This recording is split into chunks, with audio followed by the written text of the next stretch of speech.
renouveau ka kunafoni charsiraw ye walasa aw ka kunafoni sanuma sɔrɔ jamana kɔnɔna la a bɛ tali kɛ renouveau télévision ka aw minnu b'an lajɛ diɲɛ kuru kara kɔnɔ an bɛ aw fo ka waleɲuman dɔn aw minnu bɛ an sɔrɔ radio renouveau sanfɛ 98.1 o ye bamakɔ n'a lamini ye an bɛ aw fo an ka bɔlɔlɔw sanfɛ RT Mali ani page Facebook renouveau FM TV aw minnu b'an ta ninnu kelen-kelenna bɛɛ lajɛlen kan an bɛ aw fo ka waleɲuman dɔn dɔgɔkun o dɔgɔkun ni lɛlɛ ale bɛ sigi kunnafonidilaw dama bɛ ɲɔgɔn sɔrɔ kumaso kɔnɔ ka se ka kuma jamana kunkanko kan an y'a tɔgɔ da ko 7 sur 7 ale bɛ dɔgɔkun kɔnɔ ka bɛdala salo kɛ jamana kɔnɔ kunkanko ba minnu bɔra ka se ka kunnafonidilaw wele u kana ɲɛfɔli kɛ k'u hakilina di o tɛ k'a fɔ ko olu ta de ye tiɲɛ ye wagati bɛɛ nka hakilina di de don walasa jamana ka jɔ ayiwa nin dɔgɔkun in kɔnɔ an bɛna an da don babu minnu na olu bɛ tali kɛ hali n'o y'a sɔrɔ sigi kun kelen don ka nin ma kɔnɔ kabi dɔgɔkun jan tɛmɛnen ka sababu kɛ CEDEAO maa ɲɛmaaw u ka ɲɔgɔn lajɛ la u y'a fɔ ka fɔ ko ɲangini bere k'a bɛna ci Mali kun nka maa minnu ni olu ɲaginen don o tuma dɔn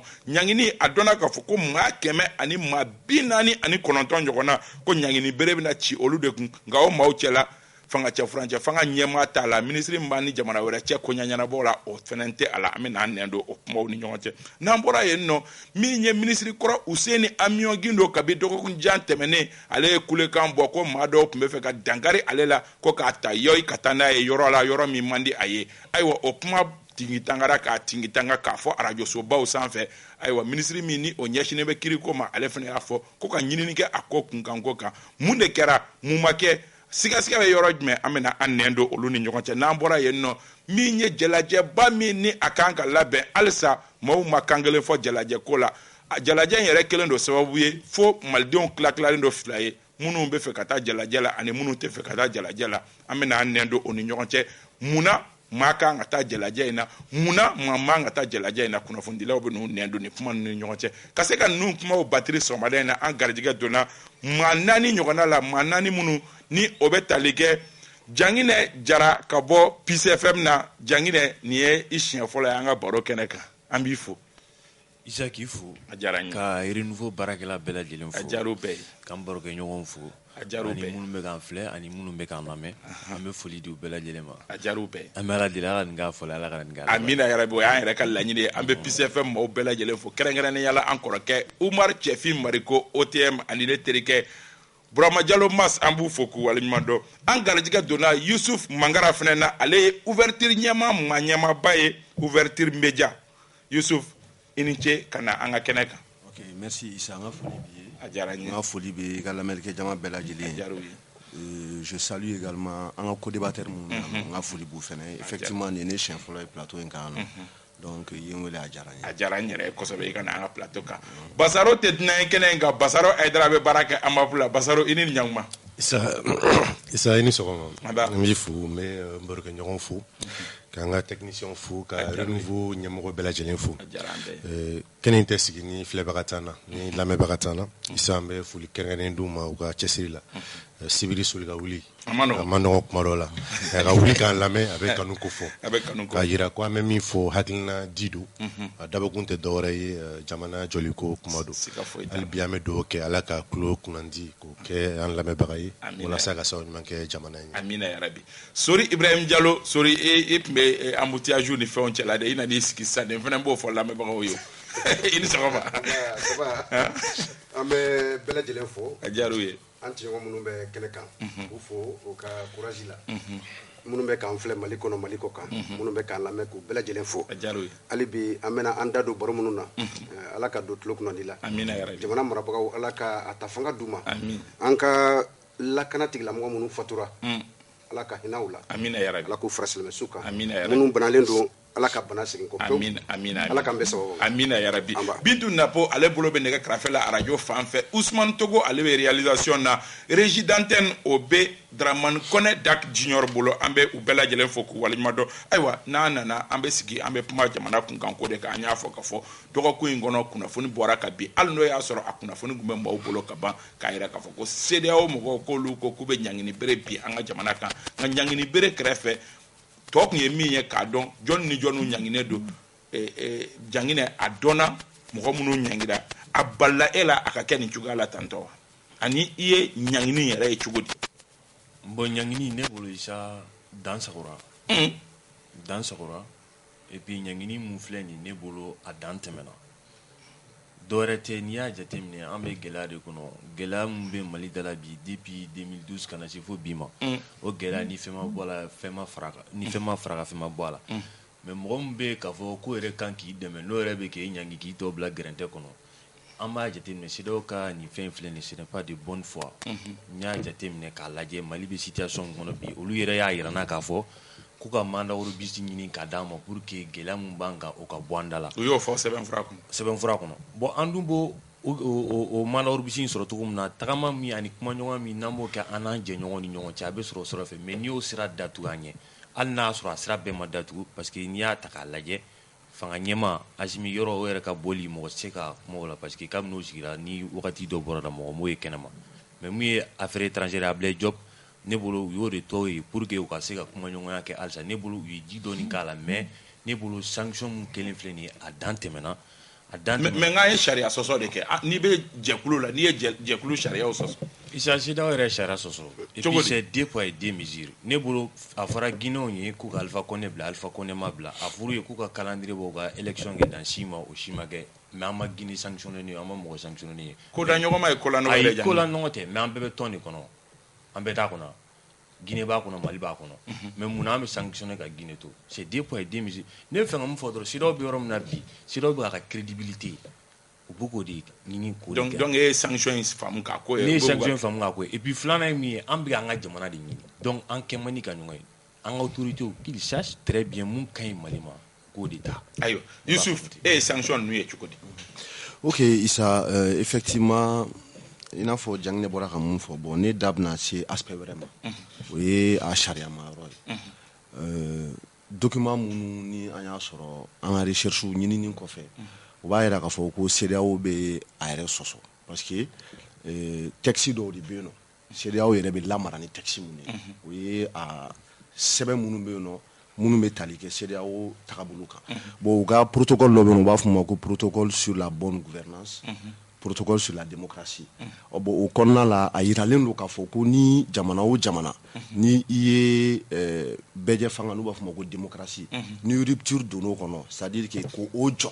a kɛra cogoya o cogoya la ko sanction ɲangini nasuguya dɔw de bɛ yen olu bɛ ta i kama u yɛrɛ de y'a fɔ u ka texte kɔnɔna la ka perepere tigɛ donc ko o ɲangini ninnu ko o bɛ kɛ graduellement au fur et à mesure u bɛ dɔɔni d'i ma n'i ma segin kɔ u bɛ tila ka dɔ fara a kan bon Mali ɲanginen don a bɛ wagati bɔ parce que an suspendé don ka bɔ CEDEAO instance la an tɛ ye sigi u la an tɛ ye sigi u la donc u kɛlen don ka ɲangini caman bi an kan mais ne ka ɲɛɲini kɔnɔna la tiɲɛ yɛrɛ la a bɛ se ka kɛ sɛbɛn wɛrɛ bɛ yen ne ma mun sɔrɔ n tɛ mun kalama mais ne m'a ye k'a fɔ ko c'est normal k'a fɔ ko i bɛ voyage interdit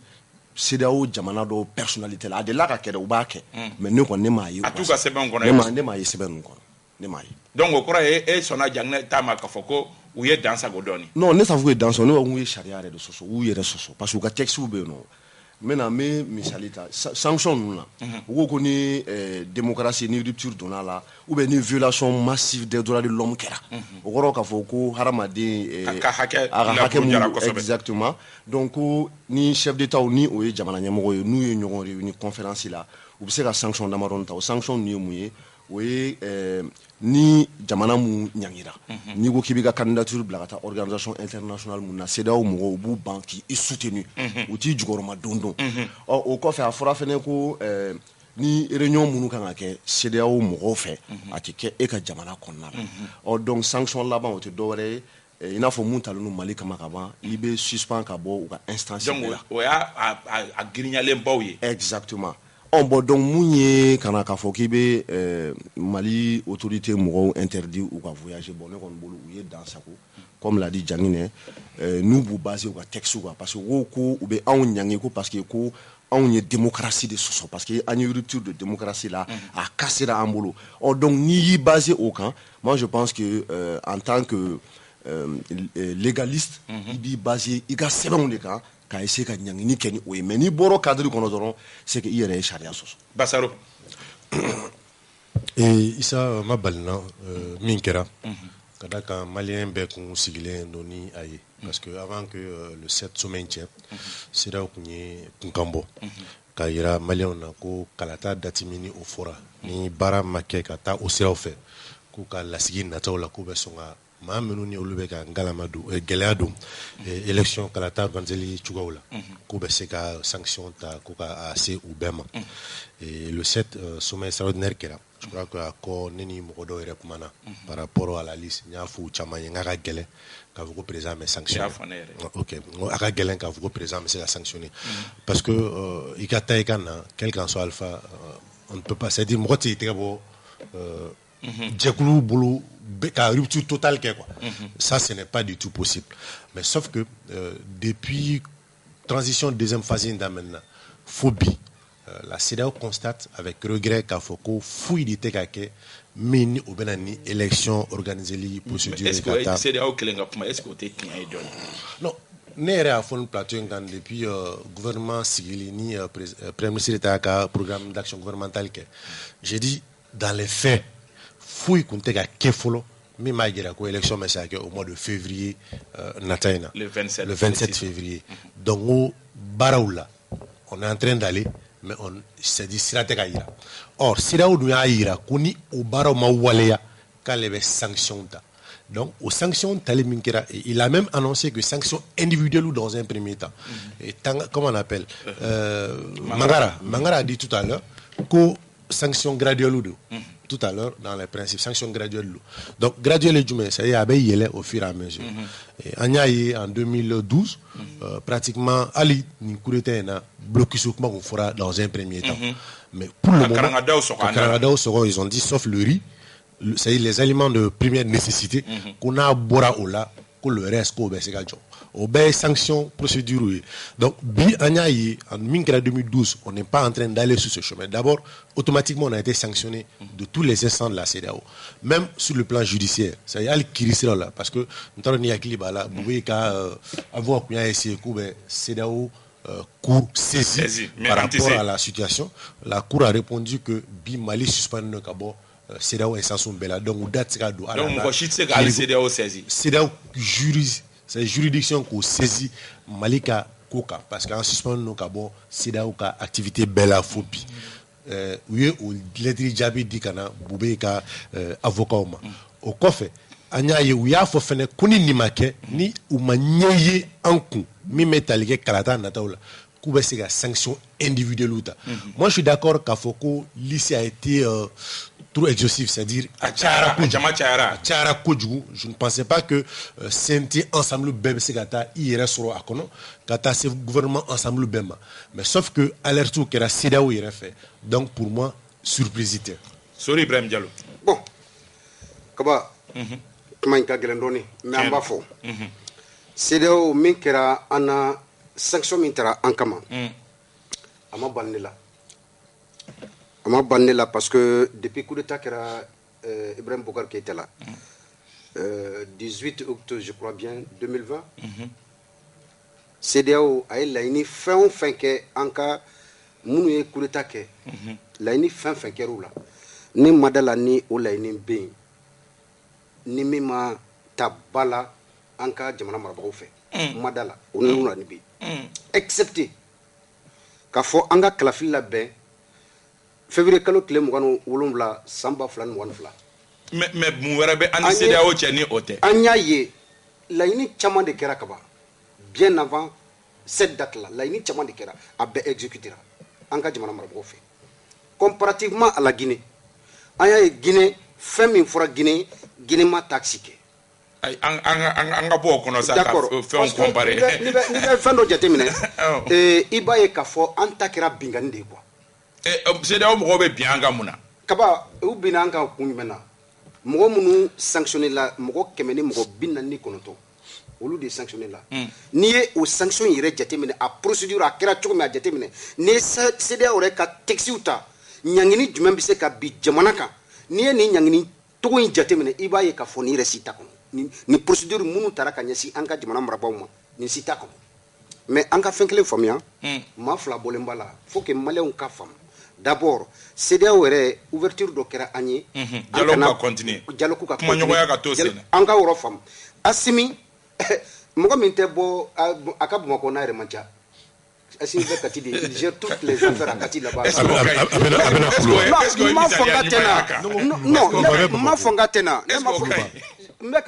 C'est-à-dire que en cas famille parce que la CEDEAO aussi a ses politiques de division pour régner. En cas famille qu'a fait février nous et ni kedron bon en cas famille ni te ko boy quoi. Donc Ablaye Diop Mimbe nous obé en cas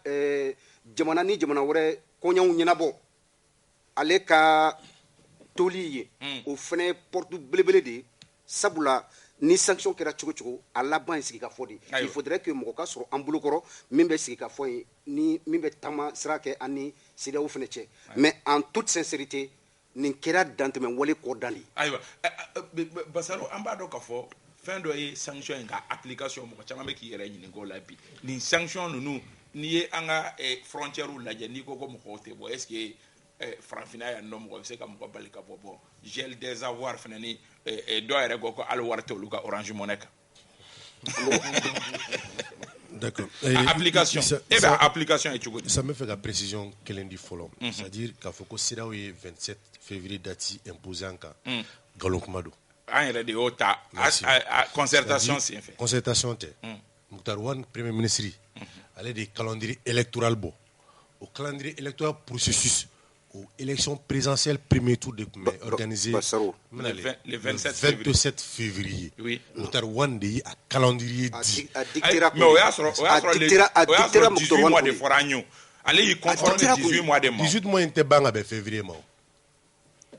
A foraidi. Mokhtar Wane calendrier électoral bon. A foraidi. Et comment fort là ça ni ngai ma fort là be sibe fort do bi certifié ka foko voici communication mi te banani sera o mi ma yira ka fort e bi se ka yira wa ni fin wajibira anka be foranye de baso ne be bon min kono ni minyi ni mime d'accord en fait c'est ce qui est très important Mokhtar Wane de calendrier électoral dit malien bema ka yira élection comment on appelle comment on appelle merci au beken date le conseil civil beken date là référendaire beken date là législative beken date là présidentiel premier tour beken date Mokhtar Wane a dit donc washima imposé encore et facteur folle mais sauf que akunganga ta kunche ka be les 18 mois de la transition date mindira maintenant ningal beke yorom ni ningal minke sanction mais appliqué chukodi en fait faut ma fallait parce que c'est pratiquement la même chose comme avec certaines personnalités de ce pays ibora kalma wakati dola anga jamana ma ba do be ma ba koro do ya ku be voyager yero la aéroport là tout se ka voyager parce que siga keleme ou ka barake mais au coup do voyager non voyager a chuko mina isatna do o fait maye manye minu malatna do lo fait maintenant ce qu'il faut comprendre c'est qu'il va sur ni lisi minu fleni avait dit compagnie aérienne ou bema pour les informer que a autorisé l'inte kanini mo nunta ako avion kono na ta avion kono il y a deux choses. Soit avion t'est atterri, nega jamana kono, soit nega jamana survolé. Parce que ni personne nous, on suppose que nous devons voyager ou nous devons d'abord. Ils n'ont pratiquement rien à craindre. Ça y est, bien meilleur menabi, fouiller ou kunka, mimatoko busira, ina fiye mokodoka trali fo chuamina. Mais nous devons voyager, ils voyagent officiellement. Donc nous devons voyager officiellement dans 90% des cas, nous devons voyager sans faire pangourou ne fait. Donc au pangourou ne pas sur les autorités aéroportières, c'est-à-dire les compagnies aériennes, information me dit au Luma pour les dire ni Issa Kaba est sanctionné de voyage Katani Djama. Donc Issa Kaba manka et manga soke Issa Kabata. Maintenant ni vol comment on appelle vol privé de affrété. Ni vol privé bena. On dit personne ne m'a qu'on va communiquer. Il y a qui balao Sanjana quand l'ancien premier ministre ivoirien en Gangata Côte d'Ivoire. Autorité aéroportière m'envoie ni jigna mimine.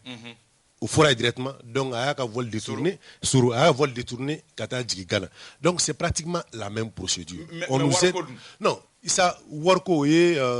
les banques sont informées sauf que l'applicabilité ici avec Galea parce que Mali mécanisme là on te baraké kuma chama ni chèque ni carte bancaire qu'on peut bloquer au fait. Un war club c'est en espèces. C'est des sanctions qui peuvent marcher dans des pays où Bangi Jore war marayoro de mais Mogo te barakeni war mouye ka caya warimugu hakɛ dɔw bɛ yen n'a sɔrɔ hali i kun isa i bɛ se k'i yɛrɛ sɔrɔ fanga kiiribulon na parce que ni warimugu man ka ye mɔgɔ kun anw nɔ an bɛ yala ni warimugu de ni miliyɔn yɛrɛ t'i kun ka yala ye sisan on dit que wari yɛrɛ exactement sanction ninnu application hali n'o y'a sɔrɔ Basaro y'a fɔ a pankuru sira de bɛ gɛlɛya n'o tɛ ka bɔ yan nɔ ka taa Laginɛ ka bɔ yan ka taa Burukina ne ma dala n'o bɛ sɔn ka gɛlɛya dɛ bon an yɛrɛ b'an sigi a lajɛ minnu bɛna appliquer fɔlɔ kɛ kuma yɛrɛ o de mais an b'o de lajɛ o parce que n'i y'a ta k'a lajɛ a mana fɔ banque ye k'u kana wari di sori ma banque mana wari di sori ma o tigi fana ye dalaɲinikɛla ye dɛ mais Isa an k'an sigi an k'a lajɛ mun bɛ se ka appliquer parce que a ka gɛlɛn o fɛn caman bɛ yen bi u bɛ k'a fɔ ko k'a kɛ Mali la hali dɔw b'a kɛnɛ k'a man d'u ye u se de t'a la mais ko in kuma ka gɛlɛn parce que n'i y'a ye hali CEDEAO yɛrɛ ye wele bila Union européenne ma ko k'olu dɛmɛ ko k'a appliquer parce que an ye Faransi bugulen b'o o ko kɔfɛ k'a fɔ sanction mun talen don CEDEAO fɛ Union européenne ka u dɛmɛ a baara la pour que an ka autorités kana se ka voyager mais ne ma se ka nin faamu Isa mais an tɛ voyager mun na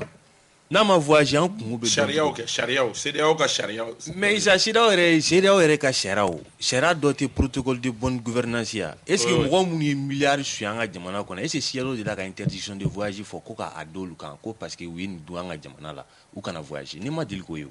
mais maintenant e bɛ fɛ ka mɔgɔ dɛmɛ mais a coronnen don i tɛ fɛ a ka bɔ k'a jɔ gere kan e bɛ k'a tɔ tinti ka jigin mais ay jang de fana bɛ ka fɛn anglais ta o dɔrɔn ka fɔ CEDEAO bɛ k'a tɔ mais a bɛ k'a tɔ tinti ka jigin Isa mais Isa a ta i k'a lajɛ an bɛ yɔrɔ min na bi est ce que jamana yɛrɛ b'an bolo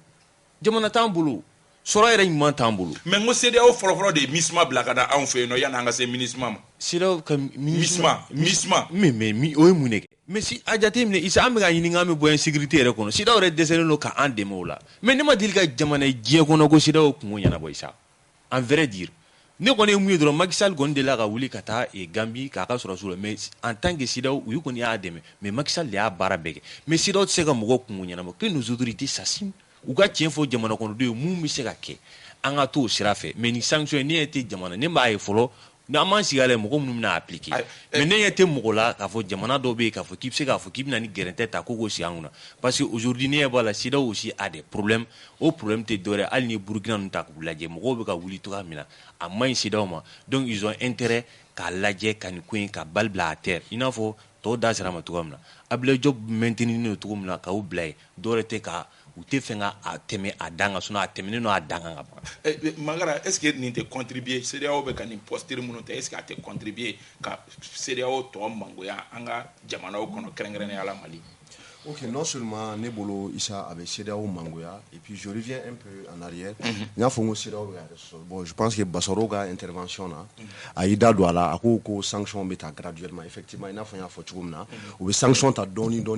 ou be daele. Donc nous, we a fait un bon, ibn ani sera fait, ni mata au sera fait, dobseka fara aka. Nga, je répète, nema CEDEAO texi, kafoko normalement a interdit dirigeant on a coûté voyager ou bien soro mun bolo no ka avoir des cas gelé ne mai peut-être que n'a ba aller bolo il peut le mettre à ma disposition donc déjà oye ka soso bon na ambassade texte ga alsa parce que ne bolo il faut pas Afrique jamana problème baro be andala dans nos pays africains on te doré ambe charia qui sont votés ambou bla en application mais malheureusement aux mises en application c'est des problèmes que ce soit au niveau des états ou bien au niveau même des organisations internationales ambo kele akonna la jangene da serama CEDEAO protocole qu'on a là sur la bonne gouvernance et la démocratie ou à chapitre 1 on veut faut ko kalafilo na be ke CEDEAO jamana qu'on a là ka kan ke kalafili mu ni mo fe participer à la ou beka a accepter a protagoniste beka son ko kalata jeleno ko wa ko kalata ko na be ke ka kan ke kalata jelene des élections libres honnêtes et transparentes. Namboro fait qu'on a la ouga section 4 on va faire lutte contre la pauvreté et la promotion du dialogue social. Autre d'ore qu'a faut qu'a comment dirais-je pauvreté qu'elle est. Qu'a fanta qu'elle est en jamana nous qu'on a là. Au qu'on a là ouba ira qu'a faut ko jamana ni be CEDEAO qu'on a là non seulement dunga fa ikanga sabati iga jamana diunye en même temps fanga marako djugu ni bro que on CEDEAO charia au te benyoma. Mais est-ce que ni CEDEAO que moi j'appelle le regroupement des chefs d'État. Non, je vous en prie. Parce que généralement, ne betoka anga fanga tira mogoni ou anga dirigeant ou be ko chamanke moi contre lesquels je m'oppose. Oui. Parce que Nebolo be fait donc mouvement. Ou fait quand jalaki de. Mais est-ce que CEDEAO de là ka jamana don aspiration ta en compte. Jamana don fait là et mouille. On m'a dit que konya na bo. Sinon combien de fois c'est parce que CEDEAO a sanction on go violation massive des droits de l'homme. Afrique y en a surtout CEDEAO jamana nous qu'on a les 15 pays là. Combien de fois droits de l'homme be bafoué jamana nous qu'on a là. Ni mo ou la kata kala fili ka fo bo ne Youssouf ne be fait voter et Isadi. Bon clair ko ta ko nyagami unu nyonche obe ke CEDEAO jamana qu'on a anga ta roja anga ta Mali là. En une élection législative ta la anga député sigi 2020. Mais CEDEAO est kangarda ola ko nyana boda CEDEAO est sanction ta. Ah donc voilà donc ça veut dire que on est 2 poids 2 mesures. Donc nous, c'est-à-dire nous les sanctions ta droit oya ka fo ulu yere chef d'état ulu ga intérêt menacer nous to ke dore kama parce que uba donc fo ube bara mununa ani jamana don fait atikele. Donc ni jamana don wula ou kama ku bo ou placer là ube wuli ube nyangini bianka. Moi je pense que c'est ça yero kuma mu fo iba o nyana bol makolo parce que 2020 mu fo al ni 2018 tar la crise post-électorale ko fait et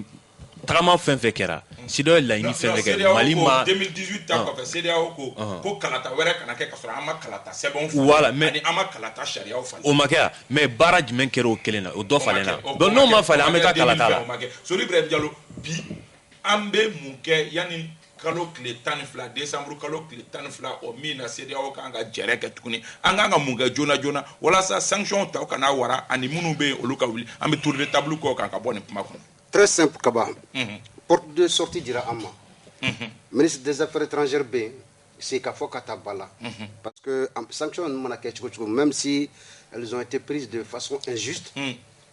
porte de sortie d'Odira, c'est Kafo Katabala. En Kananina, en Mounoubea, Djamana Marabagao, Ukuka Fereu ta Telia Kono. Parce que ce qu'on constate aujourd'hui, c'est la mort programmée de la CEDEAO. Anya ye tout récemment Niger population willa mais kana lemba nya fi non population willa ko basum kata kabwe ka sababu ke mimbe ka ke frafina bi jamfa de do Burkina population be minabi a besida ka action di Mali kono amba kono anya anka wuli ka joke dunte menuna a besida ka bisi basawi donc anka si ka fota bala parce que sanction tara mogo do sanctionnena mogo do touray o b'a yira k'a fɔ hali bi si k'a fɔ porte o dayɛlɛlen bɛ an ye mɔgɔ kelen tɛ se ka bolo i kɛlɛnna an filɛ wagati min comme sisan o kɔni o ye wulibali ye donc an ka fɛɛrɛ tigɛ an ka sigi ka fɔ ta ba la an bɛ se ka minnu kɛ ka avancer minnu kɛ dans le cadre de l'organisation des élections comme o de y'u ka problème ye an bɛ se ka min kɛ o ka hali n'an ma se k'a sigi sen kan baara dɔw ka daminɛ ka avancer dɔw kɛ k'a yira u la bon vraiment condition dɔw réunilen don pour que engagé ka ta dona leuna baraka sigisenka yani akwa don folon che basaro ambe munga jona yasle kala tan fla isa neni malien mo chamate nyogo so femina oye an yere chuwawi o jumani on est trop fataliste en fait malien limalien le kojugo ni kokera amen nyina yere ko amba bi mo goreka iba soro e ka fili anta yere ka fili amen mo goreka fili ni ote i b'a sɔrɔ an b'a tulu da ko n'an ye duwawu kɛ bɛ n'a fɛn n'a bɛ ɲɛnabɔ menale o de ye maliyɛn ka problème ne tɛ faransi jate sa ne tɛ CEDEAO jate ne bɛ Mali jate n y'a fɔ ni plateau kelen in kan n k'an bɛ crise min na mun na ni crise ye n'an yɛrɛ y'an sigi k'an miiri sa ka crise ju lajɛ k'a ye anw yɛrɛ de ka faute de y'a caman ye comment on appelle Jangne jumɛn fɔ il a parlé ko wari minnu bɛ soɲɛ jamana kɔnɔ est-ce que wari soɲɛ dɔ bɛ jamana kɔnɔ ou la justice ne s'est pas planché ka charia bɔ a kama wa mun na justice t'a appliqué est-ce que o ye CEDEAO nɔ ye wa donc an yɛrɛ ka baara kelenw ni o bɛ na ni gɛlɛya an ka jamana kɔnɔ an bɛ fɛ mɔgɔ wɛrɛ de ni mɔgɔ wɛrɛ interview na ko mun na ko y'i da don a la Burkina fɔra yan Burkina fagali laban min kɛra jateminɛ ye mun de yira surasi minnu bɛ a zone na ko u ka balo banna dɔgɔkun fila yi sa u ka ɲɛmɔgɔ dɛsɛra ka balo bila ka taga d'u ma f'u bɛ chasse de kɛ pour k'u yɛrɛ balo o ye faransi nɔ ye wa o ye CEDEAO nɔ ye wa isa a fɔra diɲɛ bɛɛ ye ko en termes de diplomatie la isa bɛɛ b'i ka intérêt de ɲini diɲɛ kɔnɔ yan an ye américains ye u ye diɲɛ bɛɛ tugu ka taa iraki kɛlɛ nkalon kan faransi diɲɛ bɛɛ tugu a kɔ ka taa libi kɛlɛ nkalon kan Russie Crimée minɛ ka fara yɛrɛ kan nkalon kan Chine bɛ ka comment on appelle Shanghai Djakuya, Kado Pekenga, Dafe, Galunga. Les questions diplomatiques, c'est des questions d'intérêt national. En Yerefolo, nous sommes les principaux fautifs en mes situations mina Djamana. En 2012, Galon de Mamada Soumele, ko Soumele l'électrique à CCDAO mako pour y sanctionner. Mais Johnny a lettre à la Kahina Labi. Johnny a lettrier qu'a Fouko Soumele l'électrique. Manye Soumela qui a dos. Ah mais bio be ga Fouko cadre d'échange pour de. Non. En fait, nous les femmes fuite en avant les ça. Mabe, on cherche des boucs émissaires pour justifier notre propre faute, notre propre erreur Issa. Anga foutu, anga erreur. Issa Mabe, malin erreur nous le faut. Anga nyere, anga sigifolo. Quand si ka ni queen anga jabara be gela min kono on folo ka responsabilité jumeni akono mais bazaro na me fenga bokono ni e CEDEAO be ka barando la angu ka be ke to no te keti mais est-ce que au fene e go jate ame go de jate bo bazaro be boss samba dima e ba fo ame fe ka Portugal sauf que non ce que je veux juste comprendre bi quand tu entends les critiques il va y mo djulebe qui se pose la question malien ka fouti et jumenya me Nicolas madame ka Francis est accusé comment ba me ka Sirao est accusé Sirao be ka to gerendandala ni be France ka la nyine mais en yere ka la nyine jumeni si comme je l'ai dit ça les questions de diplomatie et questions d'intérêt national si on n'a pas de projet mais tobu ça au canon c'est aussi simple que ça ame Portugal di anga munga jona CEDEAO taina walma e ka la nyine anga bo CEDEAO yere kona ina fo mo ka ambe ka fo chugo mi basore mu fo chacun a une part de responsabilité là-dedans en autorité ou no bala CEDEAO no bala CEDEAO no e jume 600 ambe fo an no e mu ambo fene fo mais mu fene no e mi ambo fene fo maintenant am ko kambanga destin tatuko na bi est-ce que au kadi CEDEAO e wa an ko destin tatuko e jume ne be fe ko de voilà atatuko e mi 600 maintenant ce que nos autorités disent ambe fenga bo insécurité kono ambe gelamu namba kono lakana bala fanfe ambe fenga bo kono namboro kono ambe ni barenga ambe bare kono ni fere jume mais au be fere mu ne isa nyemo ko bugo o le bugo nyine ne maintenant ali bibi na niya ataka laje selo bugo mfo mana oro bisiko kuma jone afo mali sugal le trafo et Nations Unies na o kuma be sena o kuma te sena wala kami ni be ka klela o te ka nyina mais sugal le ibega la esu fara ibega nga de me ga nyini mais ama faro ka ibega voilà mais atete ere na nyini dans les pays de liémois quand nga fara nga kelem na ke mali ka mali kilintese donc anga fara nga anga ke ça veut dire que terrorisme kelem manoko ya fam maintenant anga autorité ka par bala ina fo mungera Burkina o nyona makana anga mo sura suma sa mo ko France be jiduma mais anga jamana nu la miligini nuna iba jatim nere a nyemo were de ute marako juga de gran tala o ran sin gele kono bo o marako juga mi anse o gele ya kono CEDEAO yere bo CEDEAO de ande go marako juga o marako juga CEDEAO kan ande me ko kele no amanye ka fo kuli mo go be fengu ka destin en main à partir du moment agoko o te ko lu mais est-ce que o te ingérencier jamne est-ce que o te ingérencier mais ingérencier doté ka kalata date imposé anguna angongo ambe fen gela mbanda crise wakati sinon CEDEAO te kalata imposer mo ko mais mune nana ni crise isa marako juga de anse crise mo ou bien mais CEDEAO de be ka marako juga kele CEDEAO kan u ka protocole di divula ayira la ka fo protocole de bonne gouvernance la CEDEAO kan ga jatimine de ke jamana mun kono ni dungu juga ni marako juga be muna isa u to lu fene keleke maintenant ame boni ngono to kam ne baro isa CEDEAO ka to malo mana mun décider c'est que les Maliens vont décider. En autorité ou mana mun décider quand to au srafe ni jamano ko la tondia na fa ejme 600 tondia na fa minye c'est vrai bibi na tondia na fa te dore na me gerente ko no kan deme mais nambe gerente mais ton charia o fana bunya ame ton charia bunya a charia bunya dote dore isa bibi na gela banka u kan deme nga bo gela ko mais nous tise kan deme o gela ko no u kan tuyi am se ka tasira mu fe sira jeli anga nyemo ko fene ka barake tien ka mu me se ka ke ko fo mu tise ka ke ko fo o la me boni kono donc ne bulu sira o kan mali deme bi mali do ne buga gela do mo tina bo woro wede ka fo kimna nga gela fo en ka botu ko fo en mo ko da espère mu nyini ngana ko kana mali gela fo ta don ayo wala ambe botu godi. Ok, Issa, Ame Bochogodi. Je pense que Ode be gagné ici ça non. Au te doré Ameta assise là. Assise. Voilà, je pense voilà, on tape la somme. Et maintenant un petit retour en arrière. Bekanga jalaki ni koina. Anga dirigeant wa responsabilité bala. An yere mu malien ni en fene anga responsabilité bala. Kumaro fra plateau ngano. Ko toujours on m'a essayé ka mogo ke bouquet misère to dore amanga jalaki ta ka foko mogore de nodo ka soro on yerete effectivement ni ko na la ni jatemneke iba ka foko ni san laban ninnu na dirigeant minnu nana an kunna charia camanba de bɛ Mali yɛrɛ kɔnɔna la u ye mun sɔsɔ. Bon maintenant moi la question que je me pose, je reviens toujours au texte. CEDEAO ye mun de fɔ a ka sɛbɛn kɔnɔna la. CEDEAO ko ni jamana ninnu kɔnɔna la ni jamana fɛn fɛn bɛ CEDEAO kɔnɔna la an ye ni charia minnu bila en place n'i y'a sɔsɔ i bɛ ɲangi. Bon Issa, moi ce que je ne comprends pas c'est que à chaque fois que ni CEDEAO bɛ sanction ta jamana kama u b'a ta dɔrɔn de ni démocratie rupture kɛra o tɛ dɔwɛrɛ ye bɛɛ fanga n'o jɔra dɔrɔn o wagati de olu bɛ ye u bɛ wuli u b'u ka sanction ta mais est-ce que bonne gouvernance mun bɛ fɔ ni o bonne gouvernance n'a tɛ ka appliquer a ɲɛ ma parce que Basaro y'a da don kuma dɔ la a ko est-ce que texte tɛ Mali bolo minnu bɛ dunko juguya marako juguya minnu bɛ kɛlɛ olu caman b'an bolo yan nɔ. n'anw dɛsɛra anw bɛ fɛ mɔgɔ wɛrɛ k'a k'anw place la cogo di. non n bɛ na nin kuma ye o c'est-à-dire que Mali texte kɔnɔ ani CEDEAO texte contradiction t'u ni ɲɔgɔn cɛ o a bɛɛ ye kelen ye parce que traité minnu bɛ yen nɔ c'est traité la an ka constitution i y'a sigi u man ka ɲɔgɔn sɔsɔ sariya b'o de fɔ donc Mali kɔnɔna la a fɔra ko séparation des pouvoirs bɛ yen nɔ exécutif judiciaire ani législatif mais est-ce que en réalité texte ninnu a application est-ce que a bɛ kɛ a ɲɛ ma wa. ɲininkali bɛ yen. cour constitutionnelle de bɛ na ka na ka élection vote minnu bɛ ka proclamation kɛ mais cour constitutionnelle mɔgɔw u bɛ nommé cogo di.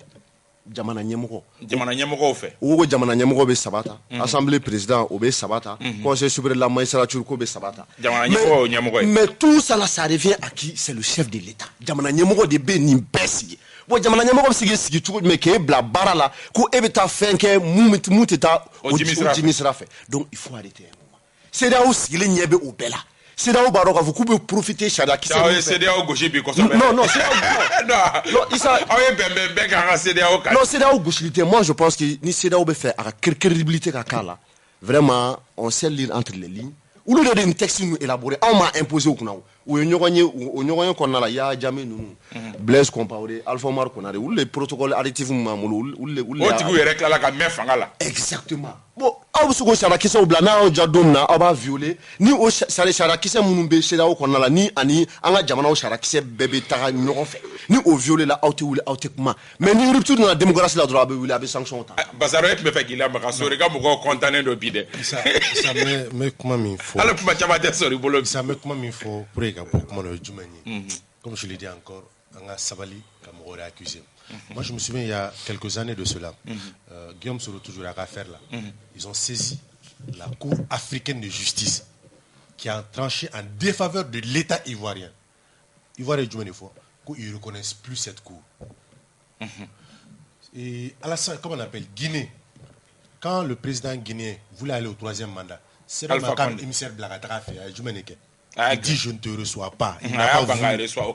obéir. CEDEAO no ye wa Issa. Mais munna CEDEAO fana tɛ sanction bi o wagati. fanga t'a la o wagati munna sanction ta dɔrɔn c'est tout. fanga t'a la. CEDEAO ka sanction non fanga tɛ u la parce que. munna CEDEAO ma Alpha ka biens gelé munna CEDEAO ma Alpha bali ka voyager o wagati Alpha m'a ka bazin joli o wagati kɛra Bamako ya. Non, moi ce que je veux que tu comprennes ça, c'est CEDEAO, ils essaient d'appliquer au fait leur texte, mais pour les mis applicabilité, c'est ce qui pose aujourd'hui énormément de problèmes parce que ton est donc en fait mais n'est-ce problème toi ça n'est-ce problème mi CEDEAO est petit Mali histoire kono Mali crise kono CEDEAO tika nyebo CEDEAO tika moi je l'ai n'a faut payer ni mo baroge ça mo dien dongodo ni justice a c'est sur jamana en kono ame gela kemeni mwana abe ban ayiwa an bɛ bɔ nin dossier kɔnɔ an bɛ don an ka dossier filanan kɔnɔ kabi dɔgɔkun tɛmɛnen min ye Hussein Amion Gindo ye ale bɛ ka kulekan bɔ ko maa dɔw tun bɛ fɛ ka ale ta yoyi ka taa n'a ye ko wa ko a bɛ jalaki bin kosɛbɛ jamana marabagaw kan kɛrɛnkɛrɛnnenya la ko surasi ɲɛmɔgɔ ni politiki mɔgɔ minnu n'olu kɛlen don k'u bolo di ɲɔgɔn ma bi na nka gɛlɛya kɛra min ye ko in na o ye k'a fɔ Mali kunnafoni dila ka dɔgɔ min sera ka kunnafoni sɔrɔ pulo yɛrɛ da bɛɛ lajɛlen kɔni ye kunnafoni mɛn kɔkan radio kan Janginɛ i ye pulo ka ko in ye cogo di. Bon Issa n'i y'a ye cogo min na n'a sɔrɔ a y'a fɔ cogo min na n'a kɛra ten tiɲɛna a man ka kɛ bɛɛ b'o condamner mɔgɔ bɛ yen k'a fɔ ko fɛɛrɛtigɛtɔn o ɲɛmɔgɔ ou bien fɛɛrɛtigɛmɔgɔ n'o ye parti politique ɲɛmɔgɔ ye fo ka taa se parti politique baarakɛlaw ma k'a fɔ k'i bɛ dankari olu la u ka fɔta n'u ka kɛta la parce que a ka kuma in b'o de yira donc ko wagati laban in na a ka kuma cayara tile fila in na mais n'o o kɔni don tiɲɛ yɛrɛ la mɔgɔ tɛ jɛ n'o ye jamana kɔnɔ sabula a ye mun fɔ a ka communiqué yɛrɛ la jeli dɔw de bɔnna pour que an bɛ kuma min kɛ bi démocratie kɔnɔna la o ka se ka kɛ mais o kɔfɛ jalaki caman bɛ se ka sɔrɔ ko in na parce que pulo yɛrɛ a ka kumaw la i n'a fɔ i ye min fɔ kɔkan kumasow la k'a fɔ ko dalilu b'ale bolo dalili minnu bɛ yen k'a fɔ maa caman sɔrɔla k'a ɲɛfɔ ale k'u bɛ fɛ ko k'ale minɛ donc maintenant a bɛ ɲini a fɛ de a ka taa a lase fanga ma o fana mɛnna ka sɔrɔ o fana ma se fanga ma a ma plainte don voilà a ma plainte don kunun de an ye kibaruya sɔrɔ kunun de yɛrɛ a ye kibaruya di k'a fɔ k'a ye plainte ladon yan'o yɛrɛ cɛ ministre yɛrɛ yamaruya di procureur ma ko ka enquête k'a dayɛlɛ moi je pense que nin ko in bɛ cogo min na mɔgɔ si man ka bali i ka fɔta la mais nin bɛ cogo min na kiiri kan ka baara kɛ fo ka se a dan na kiiri k'a ka baara ye ka se a dan na parce que dɔwɛrɛ tɛ an y'a ye don tɛmɛnen na mɔgɔ minnu bɛ Guara la Mali la est ce que olu ka kiiri bɛ taa a dan na Mali kɔnɔ bon ne bolo a kan ka se a dan na parce que minnu bɛ bi ni Malikura ko bɛ fɔ nin n'a ɲɔgɔnnaw ninnu bɛɛ de kan ka bɔ a la parce que n'i y'a jateminɛ don tɛmɛnen na sida cɛ Ala ka ɲinɛ a la a nana faga fo Bamakɔ ani donc c'est pratique la wagati dɔ bɛ se a ka jɔ donc enquête bɛ kɛ prévu minnu b'a bolo a ko yɛrɛ ko ten k'a y'o prévu k'a y'o lase k'o da plainte kan ka taa n'o ye ne bolo baara ka kɛ mun ye o ka fɔ bɛɛ ka bɔ a kalama foyi kana dogo mɔgɔ la. Bon, Kaba, moi je me suis intéressé un peu à ce dossier-là, mais malheureusement que j'ai cherché en vain. Mɔgɔ min yɛrɛ ko ko dan tun bɛna kari ale ka hakɛ la walima a ka bunadamadenya la parce que kuma in an y'a mɛn je crois bien vendredi mais ko yɛrɛ sɛgɛsɛgɛli kɔnɔ alamisa a kɛra mais kunnafoni dira ale yɛrɛ fɛ juma wulada fɛ kɛnɛma radio dɔw de ma radio minnu yɛrɛ tɛ Mali kɔnɔ Kaba ne ma min faamuya a ka kuma kɔnɔna la jamana kɔnɔden fɛn o fɛn k'a fɔ i bɛ yen i sobina an ye dɔw ye yan u y'a ye k'a fɔ mɔgɔ dɔw bɛ ka taa turu cɛ a ka so dɔrɔn a bɛ sanfɛ du kɔnɔmana la n tɛna mɔgɔ tɔgɔ fɔ commissariat min ka sɔrɔ la a y'o polisisow wele ko commissaire informé o teliya la polisiw sera ale ka so foyi kun tɛ yen bon i y'a ye k'a fɔ dan bɛna kari i la i ma taa fangasosi la i ka ciden ma se yen i ka damakasi ma se yen kiiriso o fana ma kɛ i y'i jɔ fɔlɔ ka kunnafoni di kɛnɛma radio sow de ma ka tila ka na ministiri o ka bɔ ka procureur interpeller fɛrɛ ka ɲini i ka ko la min kɛlen don a tiɲɛ ka banke a ye ne dabaliya ban a ye ne sigasaga don ne la a ka ko kɛcogo la parce que n'i dari i yɛrɛ la ka fɔ ne ye jama ɲɛmɔgɔ de démocratie n'o jama fanga ye a ye ne yamaruya ka nin kɛ i ma fɛn fɔ e yɛrɛ bolo min bɛ dankari fanga la walima min bɛ dankari i yɛrɛ ka kɛwale la mais n'a kun dogolen don fɔlɔ a b'i tagama ka taa kiiri la cogo di polisiw la cogo di ale yɛrɛ de taara a yɛrɛ ladogo a y'a yɛrɛ labɔ mun de kɛra la bi fanga tigilamɔgɔw b'a dɔn ale bɛ yɔrɔ min bi u b'a dɔn hali a dogoniw b'a dɔn ne ma min faamuya dɔrɔn mɔgɔ i ka da i ka fanga tigila ale siranna mun ye a ma laban olu de bolo nin ya i y'a ye k'a fɔ dankari kelen b'i la i ma taa commissariat la i ma taa brigade de gendarmerie la i ma taa tribunal la i ma taa yɔrɔ si min bɛ kun ka y'a fɔ kɛnɛma radio sow de kunnafonidilaw yɛrɛ wulila i ka jamana kɔnɔ ka wuli ka s'i ma i ni danaya b'i ni mɔgɔ minnu yɛrɛ cɛ i ma sɔn ka kuma o kuma il avait un besoin de communication ou bien mun de don ayiwa an bɛ segin ka na Bazaro y'a ye cogo di isa ɲininkali tomi caman bɛ ko in kɔnɔ ɲininkali tomi caman bɛ ko in kɔnɔ ka da kan yan'a ka kuma kɛnɛma radio so fɛ a yɛrɛ de sɛbɛnni kɛ k'a bila bɔlɔlɔsiraw kan k'a jira ko mɔgɔ dɔ tun bɛ fɛ ka dankari kɛ a n'a ka denbaya bɛɛ a y'o de fɔ k'a n'a ka denbaya bɛɛ la ɲininkali tomi bɛ yɔrɔ jumɛn o ye le pourquoi c'est vrai que ni an ye jamana in lajɛ an b'a ye waati tɛmɛnen na ninnu ɲɔgɔnnaw delila ka kɛ kuma dɔw la mɔgɔ dɔw minɛna dugu kɔnɔna la hakili bɛ Clément par exemple Clément a été arrêté comme on appelle en pleine circulation olu ko de la kɛ mais sauf que ale bɛ statut min na bi ne ka faamuya la a tɛ dogoli kun bɔ a tɛ bolili kun bɔ Yirimajɔ là où il habite commissariat Manjan a la a tun bɛ se ka wuli ka se commissariat la ka taa preuve minnu ni a y'o di justice ma kunu a ka plainte senfɛ contre X a yɛrɛ ye min fɔ n'a tun taara ni preuve k'a jira. mais t'a dɔn ni 13e arrondissement mɔgɔw de ye munumunu a da fɛ dɛ mɔgɔ t'a dɔn. n y'o de f'i ye a ka statut bɛ yɔrɔ min na. o la i bɛ taa yen nɔ cogo di. non ale ka statut bɛ yɔrɔ min na bi a ka statut bɛ yɔrɔ min na bi a mana taa yɔrɔ o yɔrɔ pour dire voici l'information c'est-à-dire nin ye kunnafoniya ne ye min sɔrɔ qui fait atteinte à ma vie Issa ou Beredouala. Mais il y a Non, j'ai dit, il y aura tout comme Damien Djoumane, il faut essayer. Mais non, à la justice d'éclairer en fait cette situation. Alors, le prévu t'est doré peut-être, mais il y a la kunafonia. Parce qu'il y a des fois la kunafonia. Il y a Iboula, c'est que doré sort là, qui la kunafonia. Donc la kunafonia, on le bêta, on est prévu, me dit, justice, beaucoup de fenêtres, Koulou Nininga, élément de prévu, ou black à faux, ployer, car vous me faites terminer. Donc, c'est aussi simple que ça. Mais sauf que, à côté de tout le monde, parce que ni statut de Soroïsa, Bolimay, il a tout ni. Non, ça, ni statut de Soro, Bolimay, il a tout ni. Tout ni, il a tout ni. Moko ni be tchakan fo, ibe tchawale. Ni be tchakan fo, ibe tchawale ke. Donc, tchawale krote kati dogo. Mais be teka critique la moko fait.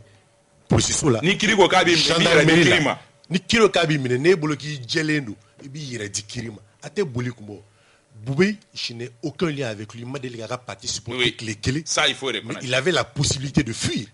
Il ne l'a jamais fait. Il l'a jamais fait. Au moins il faut reconnaître cela. Ma femme il y a d'autres qui ont essayé à plusieurs tentatives. Je crois que moi moni dalemika jamana là ibika dega jamana critique la mo là nous le principe judiciaire police là gendarme là kata se faux tribunal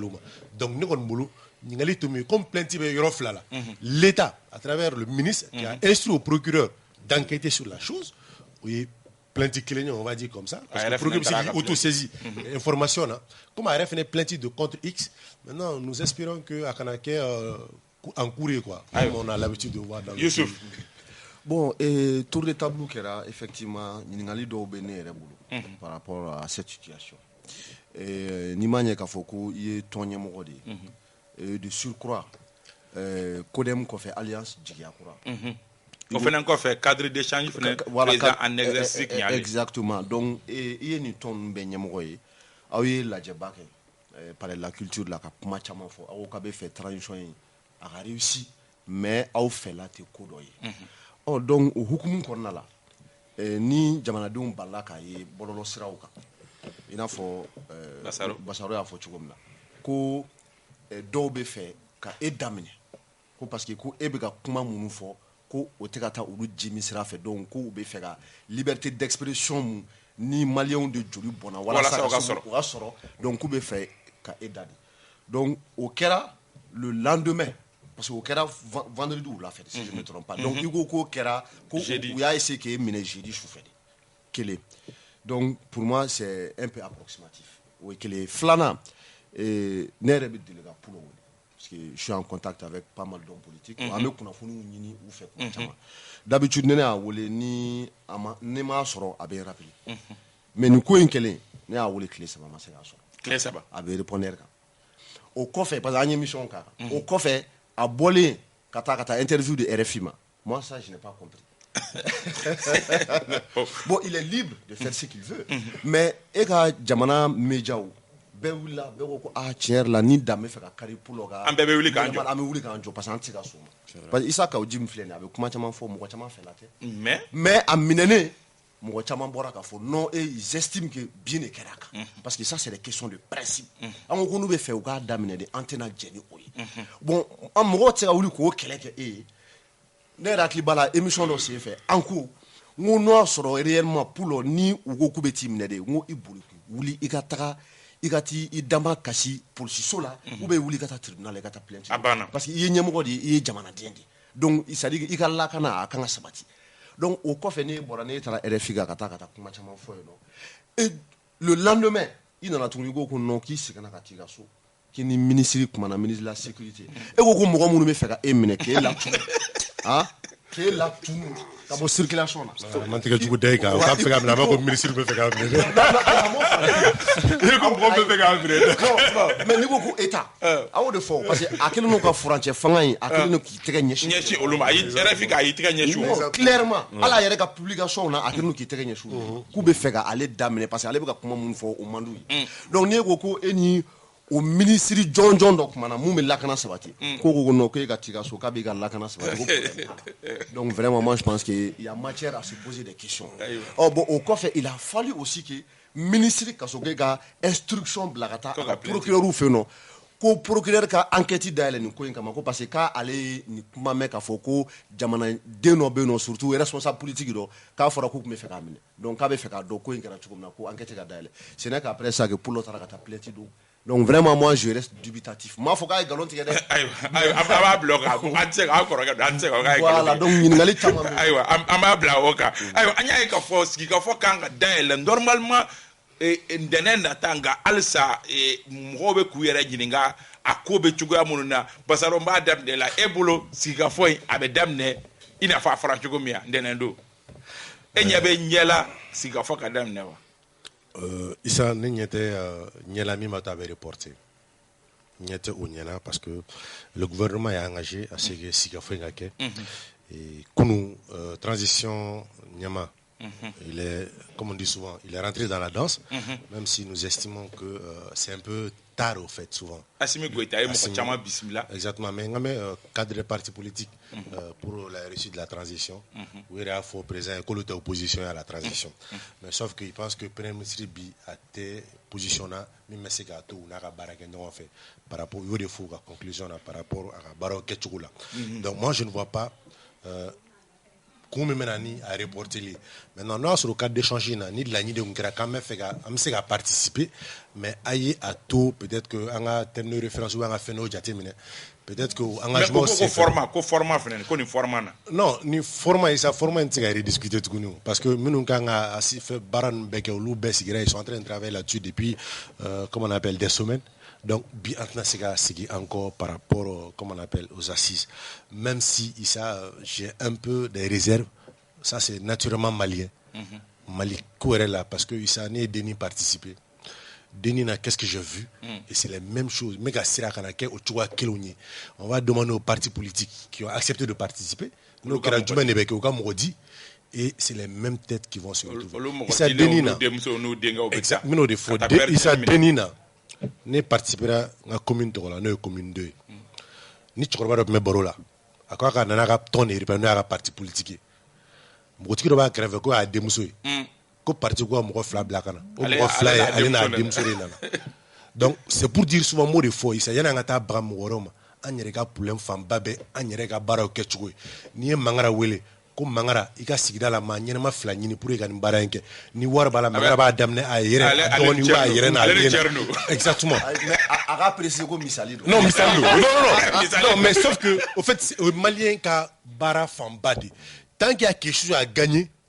an tɛ hakilina ko jate minɛ n bɛ taa ni mɔgɔ min ye a tigi bɛna hakilina jumɛn de défendu non an bɛ taa dɔrɔn wari min bɛ sɔrɔ a ko la i bɛ taa wari di mɔgɔ wɛrɛ jumɛn ma ka tɛmɛ i yɛrɛ nakɔrɔ mɔgɔ kan.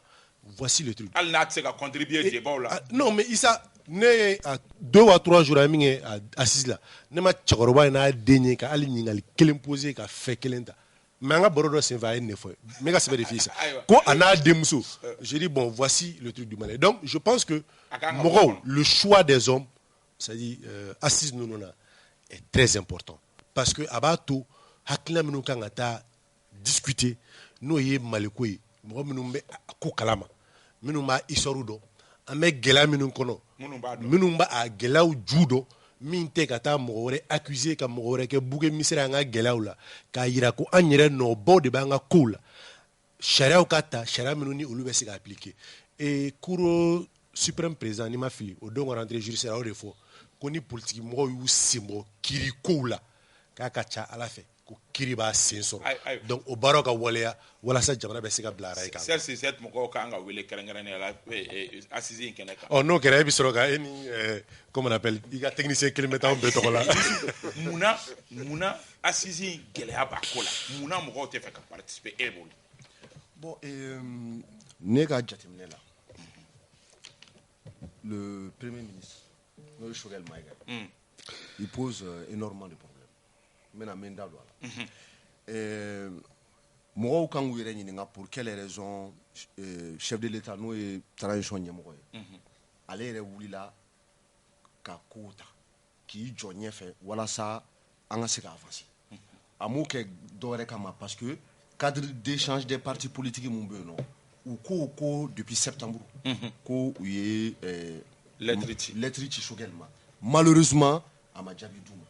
ils ont cherché à le rencontrer. C'est vrai que quand le Shogel Noumele a été tourné, à Tarabé fait non. Mais je pense que, est-ce que Nabora au Tourina, à Yomunke, Katara Foli ou que, est-ce que Anga Marabolo Nyamano et Shogele, est-ce que Atara a voix d'emprunter voix Mba Yara Fomalé Kanga Faranyoka? Ça, c'est une question que moi je me pose. Moi, je pense qu'Abe actif fait poser, quelque part, ça pose problème. Parce que aller quand la posture de l'État, posture de l'oreille, qui est la fin de sans fin. Il doit sortir de l'activisme. Activisme qu'on a d'oreille, ni Shogel Bora tout le temps, il va y avoir la couchine là. Il faut que l'on fasse la transition tchè. Donc il faut que la transition contour là. Il faut que les Maliens soient opposés là. Bon, ni ni mounier politique qui ont fait. Avec le gouvernement précédent, non. Parce que nous, on le fait tout le temps. Nous, en 92, quand on a le bilan, on est tous comptables du bilan du Mali. Des 30 ans. Des 30 ans. Donc, quelque part, on a transition, on a fait la fin, on a fait l'élection organisée, on a fait une CEDEAO, ni Emma, Sira Dotama, voilà ce que les Maliens font, Emma ou divisé. Donc, il ne faut pas avoir du mépris pour les autres. Vous voyez, quand il ou mafia. Donc, nous, on politique, parce que transition est une politique, ou là, il faut que vous donc, que le Premier ministre fasse preuve de retenue. Là, parce que Assimi Assimi a compris que ni Faranyogonyate, Assisi a Aïe. Djangine. Mumbe ka mɔgɔw bali ka fara ɲɔgɔn ka taa Assisi na ni bɛɛ lajɛlen bɛn'a kan an ka jamana kɔnɔ ko sigi ka fɔ ye damu. Bon isa politique kɛlɛ de bɛ yen sisan. Mais est-ce qu'on ma dépend premier ministre fana na i n'a fɔ Youssouf y'a fɔ cogo min est-ce que premier ministre fana ma mɔgɔw tɔw ma bɔ a yɛrɛ. Awɔ mais an ka kuma dɔ bɛ an ka fa sunna quoi. Parce que n'i y'a ta k'a lajɛ minnu ni premier ministre bɛ ɲɔgɔn na bi an kana ɲɔgɔn nɛgɛ a fanba bɛ yen. Bien vrai que u bɛɛ tɛmɛna IBK ka gouvernement fɛ mais i b'a sɔrɔ premier ministre bɔra a la k'olu to a la. Donc maintenant, il se ka mɔgɔ bɔ fanga la ka tila k'a fɔ k'i bɛ n'i sigi o nɔ la ko fɛn t'a la. Donc ne bolo ne ka faamu na dɛ politique kɛlɛ don. Et puis o fɛnɛ kɔfɛ parce que n'i y'a jateminɛ minnu bɛ bi Shogel n'a ka an bɛ se k'a fɔ Shogel ni minnu ye kɛlɛ kɛ i b'a jateminɛ olu caman bɛ olu ma taa denni na minnu bɛ kan fan dɔ in fɛ i b'a ye k'a fɔ olu caman taara denni. Mais est-ce qu'il faut répéter les mêmes scénarios? Voilà, ça veut dire que n'o de don.